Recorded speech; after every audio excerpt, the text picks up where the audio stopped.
Good day po. Ang next topic po natin ay Chapter 9, Critical Literacy. Ang objective po natin for this topic, first, characterize critical literacy. Second, discuss a brief background of critical literacy theory. And last, apply principles of critical literacy in designing lessons and classrooms. The concept of critical literacy is theoretically diverse and combine ideas from various critical theories, such as critical linguistic, feminist theory, critical race theory, as well as reader response theory, and cultural media studies. Critical literacy is a thinking skills that involves the questioning and examination of ideas and requires one to synthesize, analyze, interpret, evaluate, and respond to the text read or listen to. University of Melbourne, 2018. The mind has a lot of questions to ask. We asked a lot of ideas or opinions to fully understand the situation.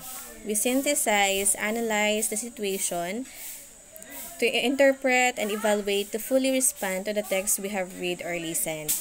Madami tayong mga tanong sa mga current issues or situations na ating naririnig or na napapanood sa mga FB or naririnig sa mga radio. So, yung ating utak ay mayroong mga katanungan or nagtatanong tayo ng mga lots of questions or opinions sa ibang tao about dun sa ating topic na pinag-uusapan.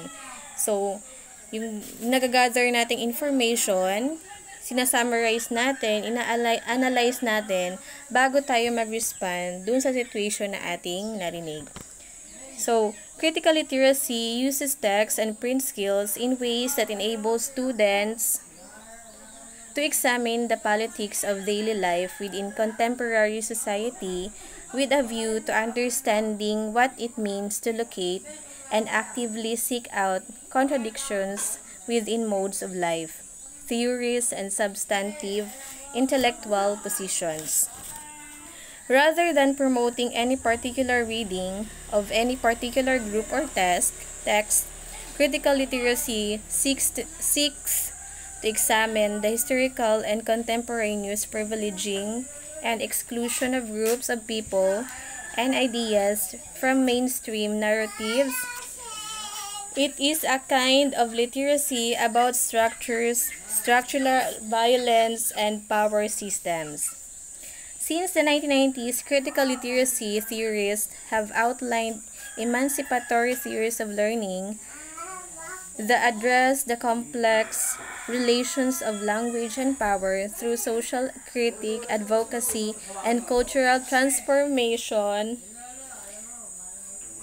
Educational researchers discuss critical literacy as there is no single model of youth organizing. The emphasis on Free's 1970 action reflection cycle of praxis has offered participants a concept through which to contrast meaning that support literacy for civic engagement. Next topic is the history of critical literacy. First, Freirean pedagogy. 1987, Freire and Macedo published their expansive volume on literacy and critical pedagogy. In it, they argued that those who are critically literate can understand not only how meaning is socially constructed within texts but also the political and economic context in which those texts are created and embedded. Those who are critically literate hindi lang basta-basta alam yung meaning or word, but fully know where it came from at kung saan nilikha or ginawa yung isang salita. For example, yung bibingka. Hindi lang natin alam or kilala siya as pagkain, but we also know where it is created, their ingredients, at kung saang places merong nagpuproduce ng mga masasarap na bibingka. Next, seminal text. 1993, Larkshire and McLaren stated that literacy is more complex than the traditionally defined skills of reading and writing. They argued that such a traditional definition of literacy is ideologically aligned with particular postures of normative socio-political consciousness that are inherently exploitive. They argue that for critically reflective, teaching and research focus on both the forms that literate skills take as social practices that uses to which those skills are employed. 3 forms of educational practices. Number 1, liberal education. An approach to disciplinary knowledge where intellectual freedom exists and where disparate interpretations are considered but inevitably contradiction is avoided and rational argumentations wins out. It is designed to provide students with a comprehensive understanding of the world around them and the ability to make informed decisions. Liberal education promotes an understanding of ethical issues and civic responsibilities. It encourages students to reflect on their values and to consider the impact of their actions on the society. Next, number 2, pluralism.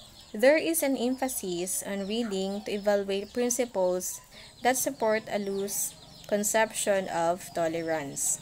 Tolerance here is aligned with a notion of diversity that is grounded on benevolence toward those who are not mainstream and in the process maintains the mainstream.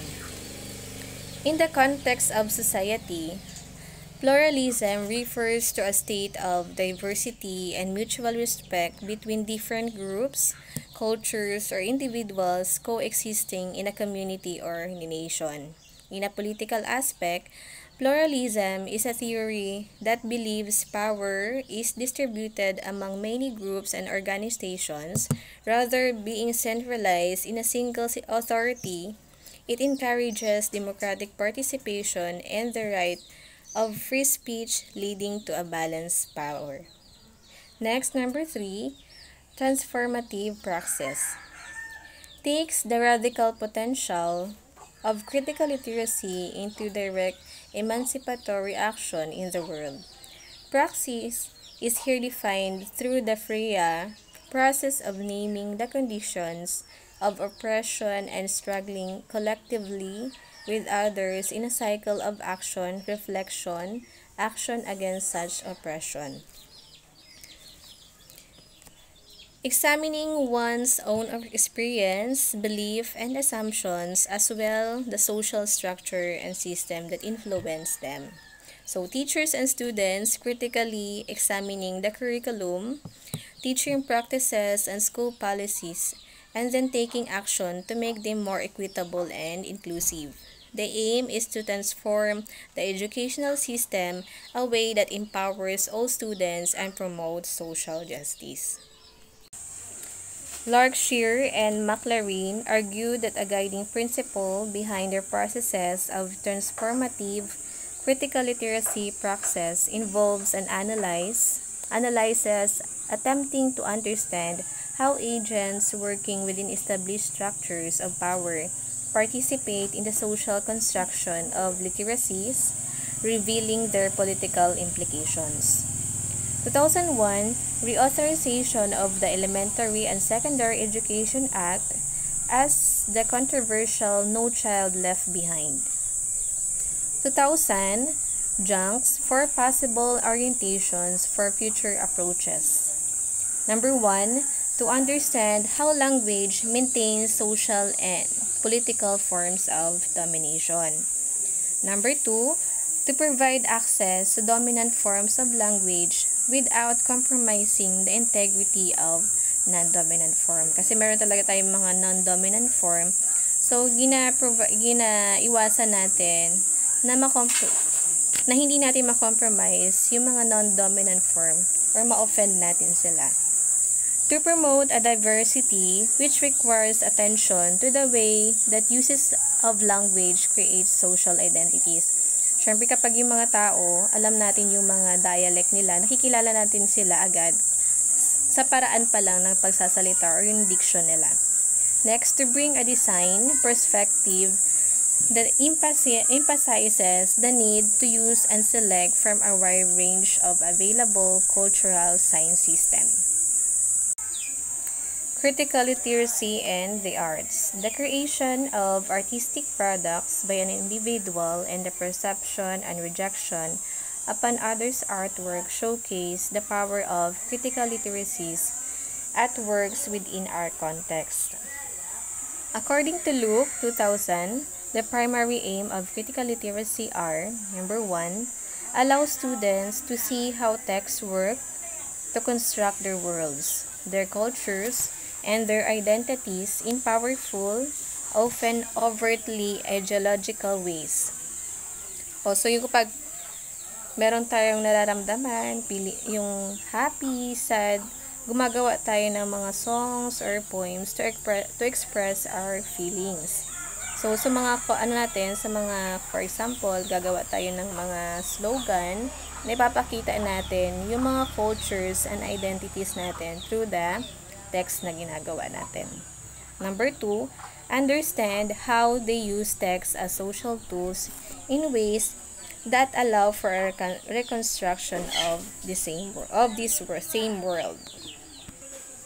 Next, 4-tiered approach. Number 1, coding practices, developing resources as a code breaker.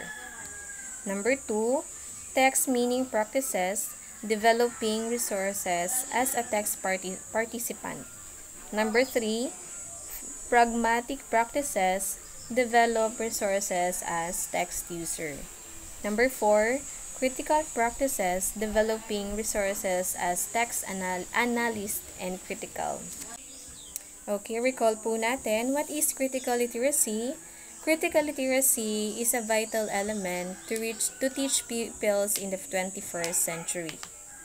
Critical literacy is a central thinking skills that involves the questioning and examination of ideas and requires one to synthesize, analyze, interpret, evaluate, and respond to the text read or listened to. Last, texts are always situated in fields of power with economic, cultural, social exchange involved. That's all for Chapter 9, Critical Literacy. Thank you and God bless.